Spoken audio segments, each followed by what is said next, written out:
Dahil wala akong magawa dito sa bahay, samahan niyo akong gumawa ng baseball bat ni Negan sa The Walking Dead. Actually, matagal ko na nga itong pinaplano, kaya medyo kompleto ko na nga yung mga kailangang gamit. And so ngayon, isa-isahin natin. Unang-una, baseball bat. Siyempre, para magawa natin si Lucille, kailangan natin yung mismong baseball bat na maganda rin naman. Actually, tatlo yung baseball bat ko, pero ito na nga lang yung gagamitin ko kasi yung isa masyadong mataba and malaki. Tapos yung isa naman, medyo color parang ganito. So mas okay to, mas malapit sa itsura nga nung kay Negan. Next, meron tayong martilyo, panggupit no barbed wire, panglagay ng barnes sana, barnes mismo. Pero actually ito, hindi ko na to gagamitin kasi nga, okay na rin naman yung kulay niya eh. Also, mga U-shape na nails para mas malagay mo nga yung barbed wire doon sa mismong baseball bat nang hindi siya madaling matanggal. So ayan, yung barbed wire na gagamitin ko nasa taas. So sige, simulan na natin sa...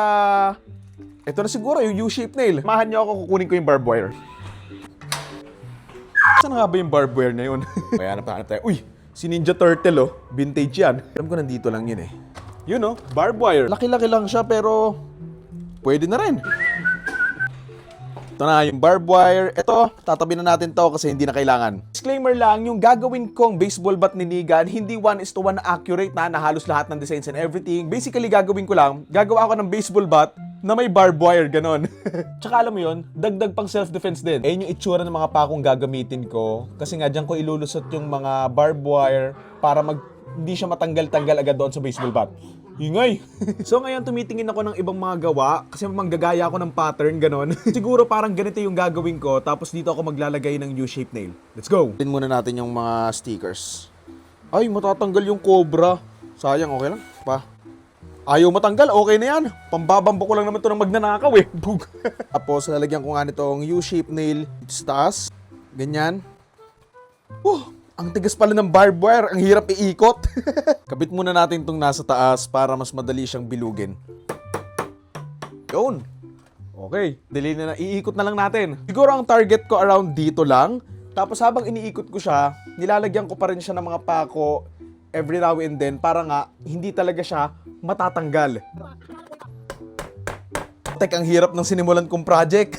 Ang hirap niyang iikot kasi nga matigas nga yung bakal and also may kumukontra siya eh. So, alam mo yun? Tignan natin kung may ikot ko.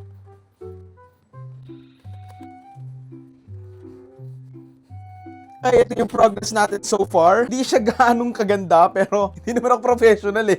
Maluwag-luwag pa siya pero sisikapan ko pa yan kasi nga lalagyan ko pa nga ng mga U-nails and medyo can see the potential na. Ang init, nakakapagod pala mag-DIY ulit. Ito yung isa sa mga ginawa ko dati, pakita ko sa inyo.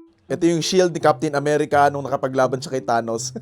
Natanggal na nga yung nilagay ko sa gitna, cardboard lang kasi. Pero okay naman, di ba? Yung ginamit ko dito, yung sa mga electric fan, yung sa stand niya, di ba? Tapos dito nakatayo yung electric fan.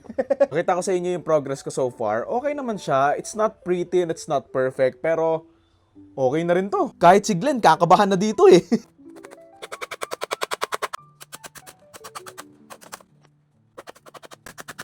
Dito naglagay na ako ng pako para nga hindi na nga gumalaw tong parte na to kasi hanggang dito na nga lang yung gagawin ko. Tapos the rest, ayun na lang yung lalagyan ko ng barbed wire and lalagyan ko nga ng mga pako. Let's go! So ngayon, puputulin ko na nga yung barbed wire tapos papakuan ko na and so tapos na rin. Nagkaroon din ako ng mga sugat sa mga kamay-kamay pero okay lang din naman. Pa nagkaroon ng sugat oh. Aray! Ito na nga yung itsura niya pero lilinisin pa natin yan.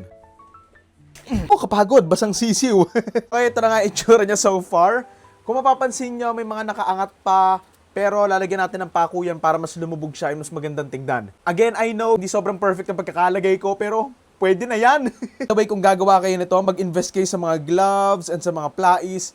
Kasi ang tigas ng barbed wire, ang sakit ng braso ko. Okay, I think I'm done. It's not perfect, pero pwede na rin. Yun nga.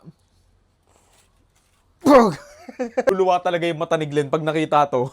Like I said, it's not perfect, pero I'm happy with the result. Ang bigat niya. Parang doble yung binigat niya kumpara nung wala pang barbed wire. I'm proud naman with what I've made kasi ang dami ko ng sugat sa kamay.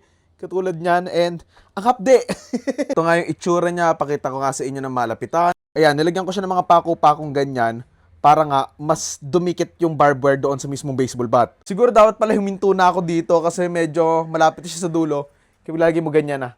Sayang dapat mga banda dito. Pero okay na rin. Ay, itsura niya. And okay naman. Siguro mas maganda to kapag nilagyan ko pa ng konting brown and red paint para mas mag-blend lang yung barbed wire doon sa mismong baseball bat. Pero nonetheless, okay na rin siya, oh. Di ba? Little pig, little pig. Eeny, meeny, miny, mo. You can run, you can hide, you can cry. Yeah! Blink. You can cry. Hell, you're all gonna be doing that. So ayun, I'm happy na nagawa ko na to kasi ang tagal ko ng planong gumawa nito and ayun. Ang hirap. Siguro kung advice ko kung gagawa kayo nito, mabili nga kayo ng gloves, ng mga plais, and also i-repaint nyo para mas maganda. Bili kayo ng mga parang red paint para magmukhang parang may mga dugo na siya. O di ba? Ganda.